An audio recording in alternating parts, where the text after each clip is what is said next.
예, 안녕하세요. 오늘 이육 수능 최신 경향 설명해드리고 우리 아이들이 어떻게 이번 수능에 대응을 해야 할지 설명드리도록 하겠습니다. 오늘은 선택 과목 위주로 미적분, 확통 이런 쪽으로 설명을 드리는데 제가 확통 수업은 이번에 개설을 하지는 않아요. 그래서 미적분 선택 학생 위주로 설명을 드리도록 하는데 이 미적분 선택하는 학생들이 내신 때문에 일단 수능 미적을 하겠다고 마음을 먹었다가도 수능에서 선택 과목을 바꿀 수도 있기 때문에 그 부분도 함께 설명드리도록 하겠습니다. 수능은 공통 22문항이 출제가 되고 선택 과목은 8문항인데요. 미적분이 어렵습니다. 그래서 미적분은 8개 중에 6개만 맞아도 확통을 8개 다 맞은 것과 동일한 효과를 얻을 수 있는 그런 어려운 과목이에요. 그래서 보너스 8점이 주어진다고 할 수 있겠죠. 두 문제가 4점으로 출제가 되는데 객관식 4점 어려운 킬러, 주관식 4점 어려운 킬러 이렇게 출제가 됩니다. 그 보너스 8점은요. 이미 다른 문제를 다 맞추고도 시간이 남은 학생들에게 주어지는 보너스지 점수를 못 맞춘 학생들이 다른 건 못 맞췄는데 이걸 맞춘다. 이걸 기대하기는 어렵습니다. 정말 어려운 문제예요. 그렇기 때문에 실점을 만회하는 용도가 아니고요. 보너스 점수입니다. 정말로. 그래서 확통은 100점짜리 시험지, 미적은 108점짜리 시험지다라고 생각을 해주시면 가장 간략하게 이해할 수 있는 부분이 되겠습니다. 다만 28번은 5개 중에 하나를 찍어서 맞출 수도 있기 때문에 그거는 이제 미적분이 만약에 6개를 맞은 상황이다라고 하면 이제 이득이 될 수 있는 부분이 되겠죠. 그래서 3개년 동안 어떤 경향이 있었냐면요. 24 수능에서는 미적분이 만점 표점으로 11점이 더 높은 점수를 받았기 때문에 미적분이 유리하다는 여론이 많았습니다. 다만 이거는 겉으로는 미적이 유리해 보이지만 사실은 그 유리한 점수를 받은 친구들은 어려운 문제를 이겨내고 맞춰서 점수를 받은 거기 때문에 사실은 공정했던 거죠. 그런데 이게 확통 선택자들이 불리하다. 이제 문과생들이 너무 손해를 본다. 이런 여론이 많아지다 보니까 그 여론이 좀 반영이 돼서 미적분을 선택하면 좀 페널티를 입을 수밖에 없게 이런 이후 수능이 출제가 됐습니다. 그러다 보니까 겉으로는 만점 차이가 별로 안 나니까 미적이랑 확통이랑 이제 유불리를 줄였다라고 보이지만 사실은 확통 선택자들은 이득을 본 거고 미적분 선택자들은 손해를 보는 그런 시험이었던 거죠. 그리고 이육 수능은 6월, 9월까지만 해도 방금 말씀드렸던 것처럼 이호 수능 같은 경향이 유지가 됐었어요. 미적은 정말 너무 과도하게 어렵다.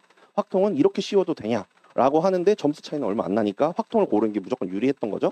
그런데 이육 수능은 그걸 적절히 좀 완화를 했습니다. 여론에서 이제 미적 확통 이런 유불리 관련 얘기가 없으니까 다시 원래대로 돌아가고 있는 그런 중이라고 생각을 하시면 되겠습니다. 그래서 수학을 잘하면 미적을 고르고 수학에 좀 자신이 없으면 확통을 고르는 것이 공통에 좀 더 집중을 하는 게 가능하기 때문에 이게 좋은 선택이 될 것 같고요. 이육 수능에서는 지금 소강 상태고 미적분이 아시다시피 내년이 마지막 해입니다. 그러다 보니까 또 미적을 안 고르려고 하는 그런 상태가 될 거예요. 통런이라고 많이들 하죠. 27 수능은 미적 선택자한테 그렇게 큰 불이익을 주지는 않을 것 같다. 그렇다고 해서 미적이 수월하지는 않을 것 같다. 이런 정도로 조심스럽게 예측을 하고 있습니다. 이미 미적을 고른 것 자체가 굉장한 용기가 필요한 한 해가 되겠습니다. 미적분을 고르기로 마음을 먹으셨다면 그건 아마 1학기에 내신을 미적분을 하니까 같은 결로 공부를 해나가면 되지 않을까라는 생각이 이제 가장 기본적인 생각이 되겠는데요. 그 미적분을 골랐지만 내신 미적과 수능 미적은 약간 다릅니다. 그러다 보니까 미적이 자기랑 잘 안 맞는다 싶으면은 적절히 내려놓는 것도 필요해요. 잘 맞는다면 그대로 가도 되지만요. 그래서 1화는 미적분의 육모와 그리고 내신 기말고사까지도 응시를 해봤는데 미적분 이거 할만한 것 같다 라고 판단이 되면 미적분을 계속 선택해서 어려운 문제까지 도전을 해보는 것이 좋겠습니다. 그래서 7개 맞거나 8개 맞는 거에 도전을 하는 거죠. 근데 만약에 이렇게 선택을 했는데 6개 맞아버리면 이거는 엄청난 손해가 될 거예요. 6개 맞는 것까지와 나머지 2개를 더 맞는 것은 정말 공부량의 차이가 요구되는 게 어마어마하게 다르거든요. 6개 맞는 건요. 내신만 공부 열심히 잘 하면 충분히 가능합니다. 추가적으로 더 수능스러운 공부를 하지 않아도.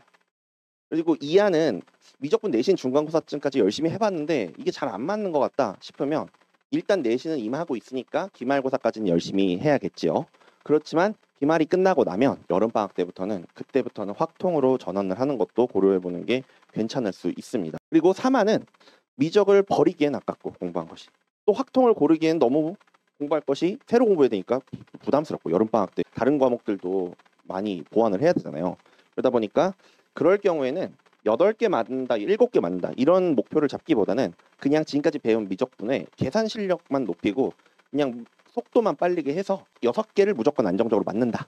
그러면서 하나 정도는 찍을 수 있어서 맞을 수 있으면 좋겠고 객관식은 찍을 수 있지만 주관식은 찍을 수 없잖아요. 공통까지 다 풀었는데 30번 문제를 내가 도전할 여유가 좀 생겼다.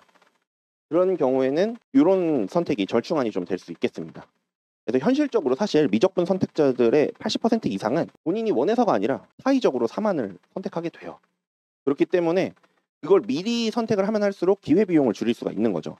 본인의 그 상태를 명확하게 진단을 해서 말이죠. 그래서 미적분 정규 1년 과정을 어떻게 진행을 해나갈지 설명을 드리도록 하겠습니다. 이 수업은 대치와 동일한 커리큘럼으로 진행이 됩니다. 이 수업은 선택 미적분의 성격을 먼저 말씀을 드린 다음에 제가 수업을 어떻게 구성했는지를 설명을 드릴게요. 선택 미적분은요, 확통이나 기하에 비해서 개념량이 정말 방대하고요. 누적된 기출문제량도 어마어마하게 많습니다. 그리고 이름이 미분과 적분이 아니라 미적분이라고 되어 있는 것에서부터 이미 나와 있는데 미분만 알린다고 되는 게 아니고 적분이 사용되기도 하고요. 적분 문제 풀고 있다고 생각하는데 미분이 뜬금없이 사용되기도 합니다. 이게 넘나드는 게 자유로워야 돼요.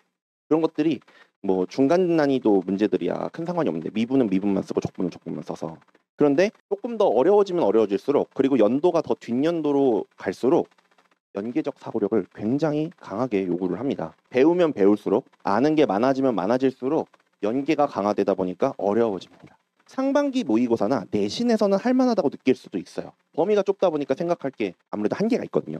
그래서 할만해 보이다가 구모에서야 처음으로 전범위 시험을 보게 되거든요. 그러면은 구모 때 미적분의 어려움을 딱 느꼈을 때 이때 확통으로 전환하기 너무 늦는 거죠. 아니면 이때 나는 구모에서도 어려운 문제까지 도전해보겠다라고 나름 여름방학을 불태웠는데 그게 턱없이 부족하다는 걸 느껴버리면 그동안 여름방학에 공부했던 내용들이 다 물거품이 되겠죠. 그렇기 때문에 이걸 미리 알 필요가 있습니다. 미적분이라는 게 연계적 사고 때문에 어려운 것인데 그거를 애들이 진도순으로 공부하면 경험해볼 방법이 없어요. 제가 위에서 평가원 기출만 제대로 풀기에도 1년이 짧다고 말씀드렸죠. 이게 단순히 기출문제집을 풀어봤고 채점했고 그리고 해설지를 봐서 모르는 게 이해가 됐다. 이제 나 저 풀이 너 할 수 있다. 이 정도로 그치는 것을 말하는 게 아닙니다. 처음 만난 것처럼 문제를 봤을 때 교과서 개념과 문제에서 묻고 있는 쟁점과 그리고 구기출에서 물어봤던 내용이 여기 이 문제에서는 어떻게 사용되는지 이런 것들을 완벽하게 장악하면서 풀어야 되는데 이게 학생들이 혼자서 해나가기는 쉽지가 않죠. 게다가 개념을 처음 배우는 과정에서는 이런 생각을 하는 것 자체가 굉장히 어려울 수밖에 없겠죠. 제가 미적분을 처음 배우는 학생들과 수업을 시작함에도 불구하고 처음부터 연계적 사고를 굉장히 강조를 하면서 수업을 진행할 예정입니다. 메인 테마라 함은 미적분은 세 단원으로 이루어져 있어요. 수열의 극한, 미분, 적분 이렇게 세 단원으로 이루어져 있어서 아무래도 순서대로 공부를 하게 됩니다. 내용상으로도 수련이 제일 쉽기도 하고요. 그런데 저는 미분이랑 적분을 먼저 가르칩니다. 그리고 미분만 다 가르치고 다 끝난 다음에 적분을 가르치는 게 아니고요.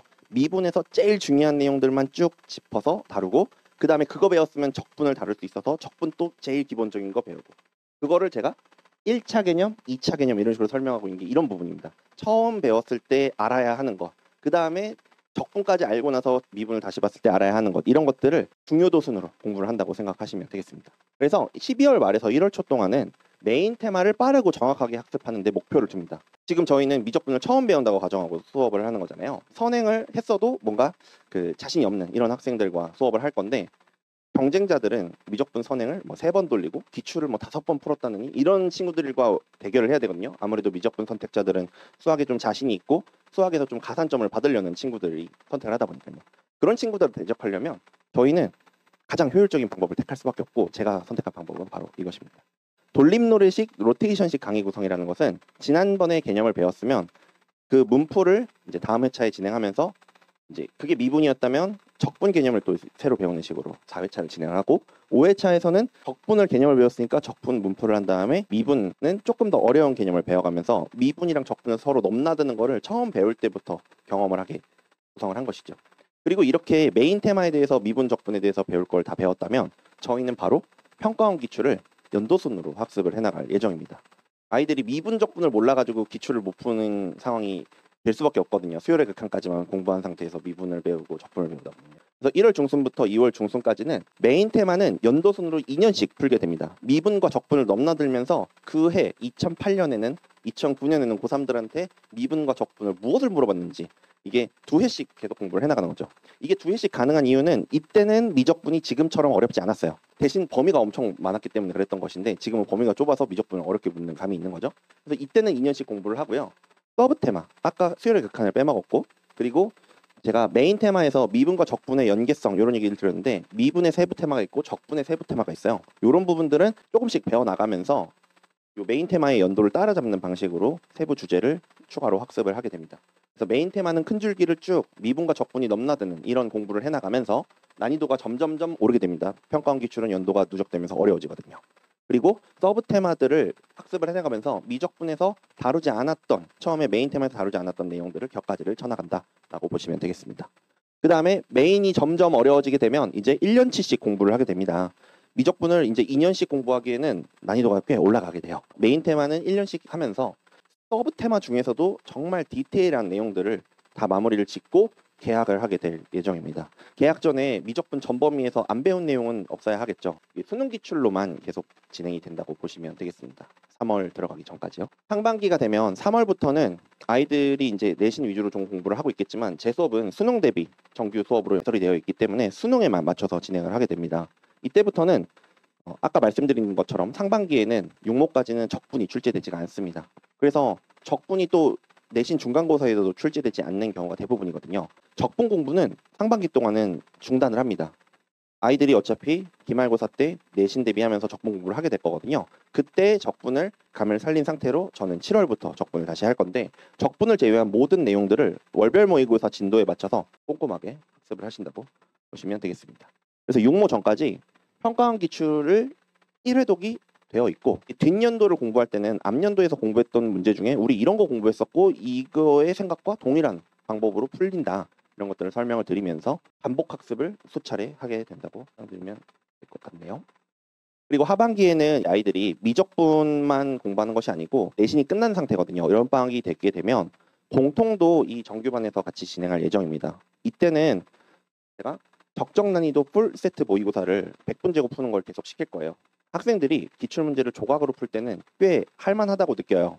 일단 시간을 재고 풀지 않다 보니까 이제 마음에 부담이 없고요. 그리고 틀려도 사실 그게 점수로 남는 게 아니죠. 그러다 보니까 긴장도가 낮은 상태에서 푸는 것과 이 100분을 재고 뭔가 될 것 같은데 안 풀리는 그런 경험. 그래서 넘기고 넘겼는데 뒤에서 또 안 풀리고, 이런 경험들이 평소에 연습이 되어 있지 않으면 이제 실전 모의고사에서 그걸 처음 겪게 되면 정말 식은땀이 흐르겠죠. 그래서 총 17세트 풀세트 모의고사를 풀면서 아이들과 현장감을 좀 익힐 생각이고요. 그리고 기출 문제를 어떻게 학습을 하면 좋을지 계속, 공통은 이제 기출로 진행을 할 것이기 때문에 그렇게 학습한다고 보시면 되겠습니다. 그리고 최종 마무리 파이널은요, 제가 아까 적중 문항들 쭉 보여드렸죠. 수학 문제 출제했던 그 경험을 쭉 살려서, 그리고 이번에도 적중률이 높았기 때문에 내년 수능에서도 6월과 9월에 최실 경향을 방영을 해서 수능이랑 딱 적합한 난이도로 시중에 출제된, 아니면 이제 유명한 시대인재 강대K 이런 모의고사들은 수능 실전을 대비하기에는 너무 어렵게 출제가 돼요. 앞부분도 그렇고 뒷부분도 그렇고.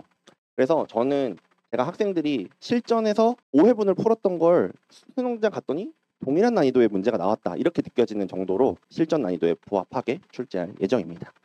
그리고 이제 여름방학이 되는데 이때 미적을 하는 게 아니라 확통을 하고 싶다, 이런 학생들을 위해서는 확통 특강을 별도로 개설을 해서 7월부터 11월까지 진행할 예정입니다. 그리고 이제 클리닉 전담팀이 대치와도 동일하게 같은 시스템으로 운영이 될 예정인데요.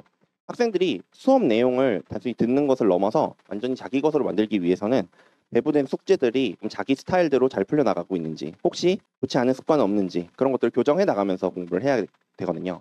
그래서 제가 문풀 본교재도 있지만 문풀 본교재와 동일한 내용을 A4 중철로 나눠주게 될 거예요. 학생들이 중철의 숙제를 해오면 그것을 스캔을 할 겁니다. 스캔을 해서 클리닉 전담팀이 이 학생의 프리스타일은 어떤 스타일을 선호하는지, 그리고 지금 교정해야 되는 습관은 무엇인지, 이런 것들을 면밀하게 분석을 할 것이고요. 그 다음에 학생들이 숙제가 끝난 상태로 수업에 들어갈 수 있도록 클리닉 시간이 배정이 되어 있습니다. 아까 정규반이 화목 저녁으로 되어 있었거든요. 화목 2시부터 5시 운영을 하기 때문에 이때 와서 혹시 미진한 숙제가 있으면 이때 자습을 해도 좋고요. 자습을 하다가 질문을 얼마든지 해도 좋고요. 그리고 숙제를 다 끝냈으면 그걸 제출을 해서 피드백을 받는 시간으로 활용을 하시면 좋을 것 같습니다. 학생들이 수학에 그동안 자신이 없어도 괜찮고요. 수학 공부하러 오는 게 즐겁게 만들어주고 싶은 게 제 꿈입니다. 그리고 이제 왼쪽은 제 판서가 그대로 반영된 솜풀이가 되겠고요. 이런 솜풀이도 제공될 수 있고, 또 전담팀에서 솜풀이를 따로 제작을 해서 배부할 예정입니다. 공통에 대해서는 제가 시간 관계상 생략을 하고 대치에서 촬영한 영상을 확인을 하시면 좋을 것 같습니다. 이 내용들은 시간 관계상 넘어가도록 하고요. 그리고 공통 4점 테마별 특강은 아까 화목으로 개설이 돼 있었고 클리닉도 화목 낮으로 돼 있었는데 요거는 아이들이 2학년 때 수원 수투는 내신에서 공부를 했는데 그 내용을 잊지 않으면서 수능적으로 전환하는 4점 위주로 공부하는 수업이라고 생각해 주시면 되겠습니다. 그래서 수학2가 아무래도 수학1보다 볼륨이 커요. 그래서 목요일 9회로 아침에 진행을 하고요. 그리고 수학1은 7회 화요일로 구성을 했습니다. 그래서 아무래도 이제 신모 기준 3등급 이상 정도 학생들이 와서 수강할 수 있게 구성할 예정이고요. 이게 4점 문제 풀이다 보니까 아직 조금 어려울 수 있어요. 저등급대가 되지 않으면. 그래서 뭐 노력 여하에 따라 들을 수는 있겠지만 되도록이면 3등급 이상 학생들이 와서 수강하면 좋을 것 같고, 최신 기출은 제가 마지막에 몰아서 진행을 하고 앞에는 후 기출들은 테마별로 정리를 합니다. 그리고 공통 과목이나 아니면 수능 전체 구조에 대해서는 요 QR코드를 찍으셔도 좋고요. 아니면 유튜브에 제 이름 허혁재 검색하시면 자세한 내용 확인하실 수 있을 것 같습니다. 네, 지금까지 설명해 들어주셔서 감사합니다.